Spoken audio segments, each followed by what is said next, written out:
दोस्तों नमस्कार। नमस्कार। अरे यार जोर से बोलो यार, जवान छोरा जो। नमस्कार। नमस्कार। नमस्कार। तो देखो, आज हर बच्चा या जो भी युवा है उसकी ये अभिलाषा रहती है कि मेरा आने वाला जो जीवन है वो बिल्कुल खुशहाल रहे। अब खुशहाल जीवन के लिए सबसे महत्वपूर्ण चीज क्या है?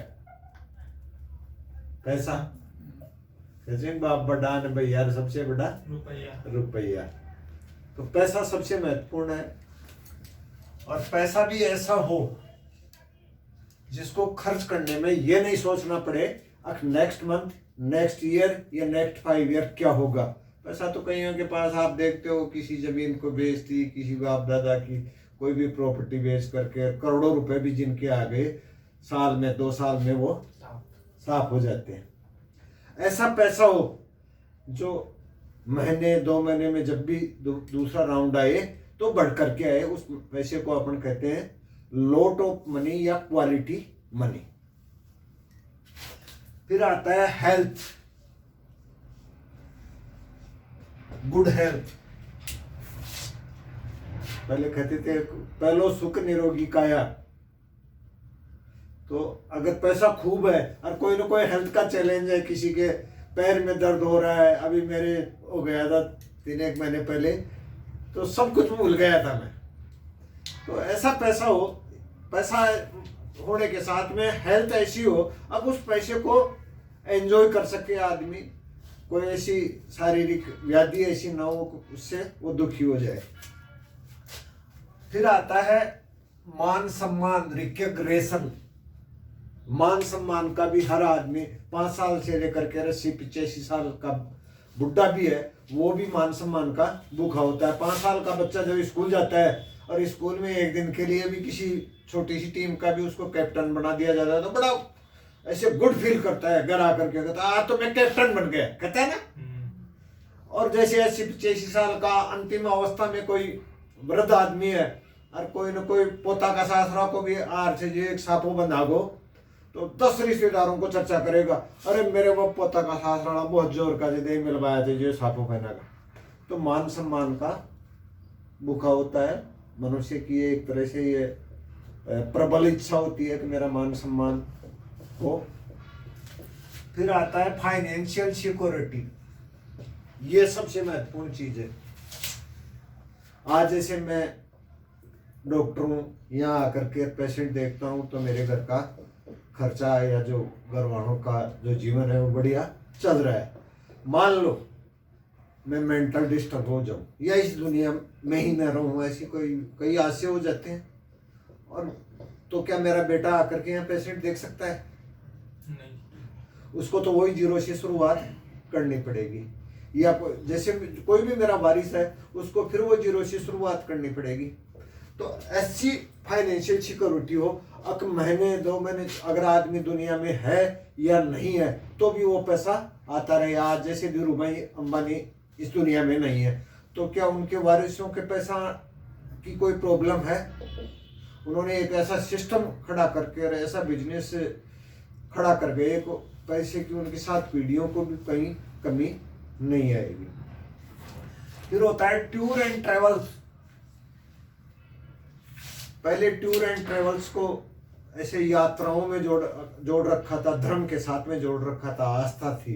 अरे यार मैंने वैष्णो देवी के चल करके आते हैं, तो सब कोई और साधन तो थे नहीं।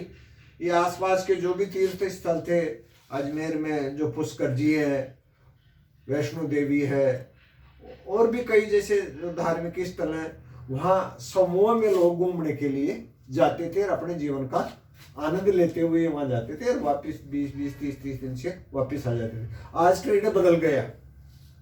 आज आप टीवी पे भी देखते हो, मोबाइल पे भी देखते हो, बड़ी अच्छी जो विश्व की सुंदर स्थल हैं जिनको देखने की हर आदमी की अभिलाषा होती है। आपके भी सपने होंगे, अरे यार मैं ब्राजील जाऊं, वहाँ वो एक झरना है उसको देख के आऊँ, या जो भी सैनिटरी है अच्छी उनकी हर आदमी की घूमने की इच्छा होती है। तो टूर एंड ट्रेवल्स भी आज के जो खुशहाल लाइफ है उसके लिए आवश्यक चीज है। ऐसे तो और भी कई चीजें हैं लेकिन ये मुख्य चीजें 5 हैं। अब पहली चीज आती है पैसा। पैसा कमाने का विश्व में 4 तरीके हैं। पहला है एम्प्लॉय। एम्प्लॉय में एक बेलदार से लेकर के IAS IPS तक सब आ जाते हैं। फिर होता है सेल्फ एम्प्लॉय।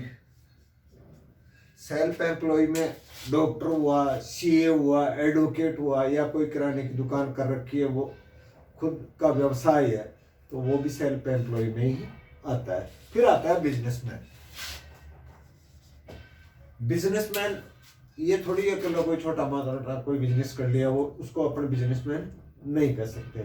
बिजनेसमैन वो होते हैं जो 10-20 हजार करोड़ रुपए किसी एक प्रोजेक्ट पे इन्वेस्ट करते हैं और 10-20 हजार लोगों की टीम उसमें काम करती है, 2 से 5 साल का टाइम भी उसमें इन्वेस्ट करते हैं, और फिर वो प्रोजेक्ट जब रनिंग में आ जाता है तो उससे उनके पैसा आना शुरू होता है। फिर होता है इन्वेस्टर। इन्वेस्टर वे लोग होते हैं, जैसे ये थोड़ी है कि अपन ने कोई प्लॉट ले लिया या 2 प्लॉट ले लिए और उसको इन्वेस्ट नहीं मान सकते। इन्वेस्ट वो होता है जो इस बिजनेसमैन का पैसा हो और ये इन्वेस्टर हो, ये पैसा ला करके इनको दे और ये कहे कि साहब अपनी जो भी उनकी शर्तें हैं, 40% पैसा आप रख लेना, मूल के अलावा, मूल पैसा तो जो है मूल पूंजी, उसके अलावा जो इनकम हो या जो पैसे में ग्रोथ हो उसमें से 40% आप रख लेना, 60% हमें दे देना। और ये किसी बड़े प्रोजेक्ट पे उस पैसे को इन्वेस्ट कर देते हैं, उस पैसे से पैसा ये लोग कमाते हैं। तो ये तो हो गई पैसिव इनकम, और ये है एक्टिव इनकम। ये काम करेंगे तो ही पैसा आएगा, काम अगर नहीं करेंगे तो इनका पैसा नहीं आएगा।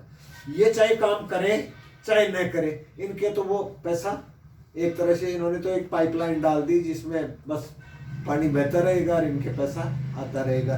और ये तो बेचारे बाल्टी भर के लाएंगे तो इनका काम चलेगा।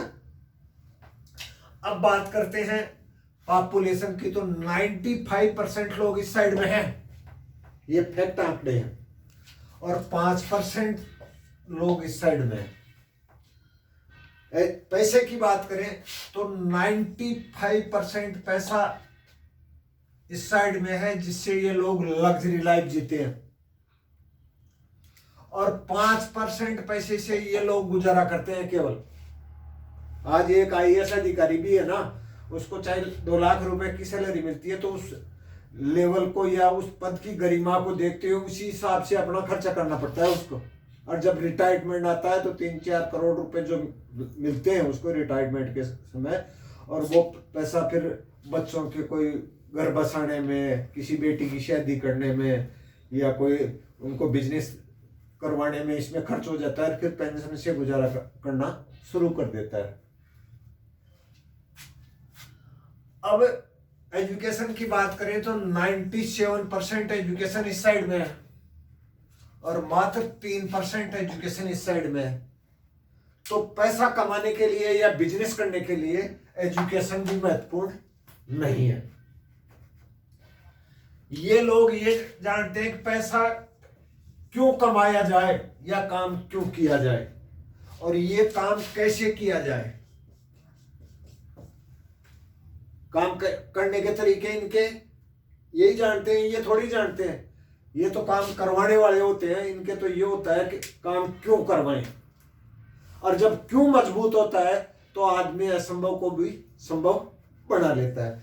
अब इस कैटेगरी के लोग भी जब इनकी लग्जरी लाइफ को देखते हैं तो इनकी भी अभिलाषा तो होती है हम भी कोई बिजनेस करें, लेकिन बिजनेस के लिए फिर पैसे की जरूरत पड़ती है। सबसे जो महत्वपूर्ण चीज आती है पैसा। कोई ये तो है नहीं 2-4 लाख रुपए में कोई बिजनेस अपन खड़ा कर सकते हैं, करोड़ों रुपए चाहिए। तो मान लो किसी को ऐसे ये जग गया, जुनून हो गया कि मेरे को बिजनेस करना है, पैसे का बाप दादा की प्रॉपर्टी को सेल आउट करके या कर्ज वगैरह लेकर के पैसे का इंतजाम कर लिया, तो फिर उसको आ जाती है पहले इस बिजनेस के लिए जगह भी चाहिए। कहाँ से उस बिजनेस का ऑफिस होगा, कहाँ उसका मैन्युफैक्चर प्लांट लगेगा। तो मान लो इसने कहीं रेंट पे लेकर के या लीज पे लेकर के जगह का भी इंतजाम कर लिया, तो फिर चाहिए वर्कर टीम। अकेला आदमी बिजनेस नहीं कर सकता। उसका जुनून तगड़ा है और उसने मान लो ऐड वगैरह दे करके आप जैसे यार दोस्तों से इनसे कह करके ये वर्कर टीम भी खड़ी कर ली, तो फिर आता है नॉलेज। ये भी महत्वपूर्ण चीज हो जाती है। बिना नॉलेज के कोई भी बिजनेस सक्सेस नहीं होता है। और जिन्होंने किए हैं वो आपके सामने, आसपास कई लोगों ने करोड़ों रुपए इन्वेस्ट करके बिजनेस किए हैं, लेकिन 2 से 5 साल में वो रोड पे आ जाते हैं। फिर आता है लेखा जोखा, अकाउंटेबली। अगर मान लो कोई बिजनेस कर रहे हो और उसमें अकाउंटेबली नहीं है, लेखा जोखा नहीं रख रहे हो, तो 2-5 साल तक तो पता ही नहीं चलता है कि ये बिजनेस घाटे में चल रहा है या प्रॉफिट में है। और जब देनदारियां बढ़ जाती हैं तो फिर तो रोड पे आ जाता है वो आदमी, फिर उसका कोई मालिक ही नहीं होता है। आपने कईयों को देखा होगा, कई बार अखबार में पढ़ते हैं, वो फला मार्बल व्यवसायी था, वो वहां पर उसने जाकर के रोड में सुसाइड किया। ऐसी पोजीशन आ जाती है। और रिस्क भी इसमें 100% होता है। भाई अगर बिजनेस नहीं चले, पैसा सब कुछ कर लिया उसने, इंतजाम कर लिया, और बिजनेस नहीं चला, तो फिर तो वो पहले से भी गई गुजरी पोजीशन में आ जाता है। अब मैं जो आपको बिजनेस अपॉर्चुनिटी बताने जा रहा हूं, उसमें आपको ऐसे नाम मात्र का पैसा इन्वेस्टमेंट करना पड़ेगा। मात्र 1770 रुपए आपको इसमें लगाने पड़ेंगे। 1770 में आपको 1500 तो रिवार्ड पॉइंट मिलेंगे, और एक रिवार्ड पॉइंट की वैल्यू होती है 1 रुपए के बराबर। उस रिवार्ड पॉइंट का आप विभिन्न इसकी जो कंपनी की सर्विसेज हैं उनमें कुछ परसेंट एक साथ नहीं कर सकते, बाकी कुछ परसेंट उसको यूज में ले सकते हो, लेते हुए आप कर सकते हो। इस बिजनेस प्लान का या इस कंपनी का नाम है नेक्स्ट मनी।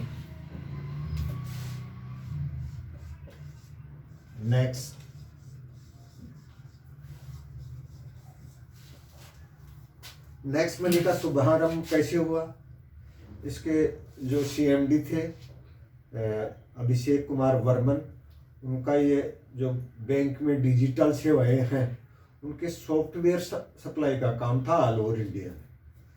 तो अभी जब नोटबंदी लागू की मोदी जी ने, तो उस टाइम में उनका उद्देश्य यही था केंद्र सरकार का कि ये जो कैश का लेन देन है जिसमें 2 नंबर के काम होते हैं, तो इसको बंद किया जाए।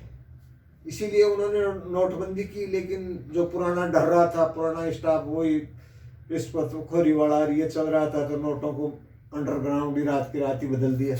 तो वो नोटबंदी का जो प्लान था वो फेल हो गया। तो इन्होंने एक अपने विज्ञान भवन है इंडिया दिल्ली में, वहाँ पर जितने भी ये ऑनलाइन या डिजिटल करेंसी का जो काम कर रहे थे बैंकों के सीईओ वगैरह, इनको सबको वहाँ इनवाइट किया और उनको ये कहा कि अपन इंडिया में डिजिटल करेंसी का बढ़ावा कैसे दे सकते हैं। तो इन्होंने भी एक अपना आइडिया शेयर किया और एक कंपनी की स्थापना की 2017 में। उसका नाम है नेक्स्ट मनी। वैसे कंपनी पहले से थी, लेकिन पहले नेक्स्ट जन के नाम से थी, और नेक्स्ट जन को ही एक डिजिटल करेंसी के प्लेटफॉर्म के रूप में इसमें नेक्स्ट मनी का रजिस्ट्रेशन हुआ MCA से। और ये भारत की पहली कंपनी है जो एक सेवा को, डिजिटल सेवा को मल्टी लेवल मार्केटिंग के रूप में MCA द्वारा रजिस्ट्रेशन हुआ। अब प्लान क्या है, करना क्या है और इसमें पैसा आप कैसे कमा सकते हैं, वो चीज़ें मैं आपको ऐसे मोटी मोटी शेयर कर देता हूँ। बाकी तो आप जब अगर इस बिजनेस में आएंगे तो सीखते हुए ये बिजनेस आपको करना है।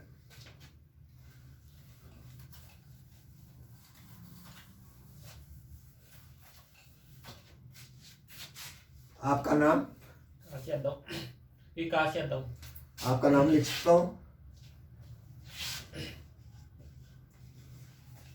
ये विकास है। और इन्होंने, इनके कहने से या मेरे कहने से, इसमें अपने 1770 रुपये इन्वेस्ट करके अपनी आईडी अपग्रेड की।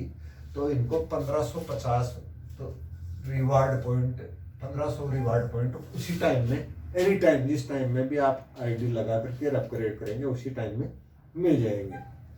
इसके बाद में आपके मित्र हैं, जैसे आपका नाम? मेरा नाम गुलशन। मान लो इन्होंने गुलशन जी को कहा, और गुलशन जी ने भी वही प्रोसीजर, सबके लिए एक ही है, 1770 रुपए इन्होंने भी दिए और अपनी आईडी को अपग्रेड करवा ली। जैसे ही ये आईडी अपग्रेड होगी, इनको मिलेंगे विकास जी को 300 रुपए। फिर नेक्स्ट आप अशोक जी हैं, अशोक जी ने भी वही 1770 रुपए दिए, इनको मिलेंगे 300 रुपए, और इनको मिलेंगे 2% यानी 20 रुपए। इसी तरह से हर लेवल पे 1% बढ़ता जाता है। ये 2% हो गया, तीसरे पे 3%, 10% तक ये बढ़ता है, तो यानी 200 रुपए के करीब, 150 रुपए के करीब आ जाते हैं। और अब ये जो ब्रांड है वो आगे ग्रोथ कैसे करेगा, एक तो कोई खास बात नहीं होती है। जैसे मान लो इन्होंने 5 लोगों को ये 5 आईडी अपने डायरेक्ट में लगाई, और इन्होंने भी 5-5, और ये 5-5, इस तरह से करते हुए ये 10 लेवल तक चला जाता है ये बिजनेस, 10 लेवल तक। अभी तो आपको ये लग रहा, आज जैसे मेरी बात करूं, मैं 4 महीने से हूं इसमें, और मेरे को आज ये भी पता नहीं है कि मेरा बिजनेस मद्रास में भी मेरी ज्वाइनिंग है, मैं जानता ही नहीं हूँ उसको। लेकिन इस बिजनेस की ये डुप्लीकेशन का बिजनेस है। आप किसी को एक को ज्वाइन करवाते हैं, उस एक से अगर उसके जुनून हो तो इस बिजनेस को कहाँ से कहाँ पहुँचा सकता है। जैसे मान लो खुद के 5 और फिर वो भी 5-5 करते हुए ये 10 लेवल तक अगर पहुँच जाता है बिजनेस, तो आपकी इनकम हो जाती है 178 करोड़। 178 करोड़ बहुत मोटी इनकम दिखती है आपको। अगर मान लो इसका 10% भी काम हो जाता है, 100% नहीं होता है, मान लो 10% तो हो सकता है, 10% भी होता है तो 17.8 करोड़ हो जाता है, यानी 18 करोड़ के करीब आपकी इनकम हो जाती है। अगर 1% भी होता है तो भी 2.25 करोड़ रुपए तो कमा ही सकते हो। इसी के अलावा इसमें 6-7 तरह की इनकम्स हैं, वो जैसे आप बिजनेस ज्वाइन कर लेंगे, सीखते हुए इस बिजनेस को कर सकते हैं। आपकी टीम में अगर कोई मोबाइल भी रिचार्ज करेगा तो चाहे 1 रुपये ही आए आपके, वो बड़ी ताकत है। जैसे 10,000 लोगों की टीम हो गई और वो महीने में 300-300 रुपये या 500-500 रुपये का तो रिचार्ज होता ही है घर में, पूरे घर वालों का। अगर वो रिचार्ज इस पोर्टल से आप करते हैं तो उससे ही 10-12 हज़ार रुपये महीने की इनकम तो आ जाती है। इसके अलावा ऑनलाइन शॉपिंग करते हैं, इसमें सभी कंपनियां टाइप हैं, जैसे अमेजोन है, फ्लिपकार्ट है, मंत्रा है, जब जितनी भी बड़ी बड़ी कंपनियां हैं वो सब इसमें शेयर है। इसका एक कार्ड आ रहा है, उस कार्ड से अगर आपकी टीम का कोई बंदा पेट्रोल पंप से पेट्रोल लेकर के उस कार्ड से भुगतान करेगा तो भी इनकम जनरेट होगी, चाहे 10 पैसे ही आए। तो इस तरह से ये डिजिटल करेंसी का बिजनेस है। आप शुरुआत करें और सीखते हुए इस बिजनेस को करें। सिखाने के लिए हमारे जैसे बहुत से लोग आपको मिल जाएंगे। जुनून आपके होना चाहिए, दबाव में कोई बिजनेस करने की जरूरत नहीं है। आपको समझ में नहीं आई हो कोई बात, कोई क्यूरी हो तो आप बिंदास होकर के पूछ सकते हैं। जय हिंद, जय नेपच्यून।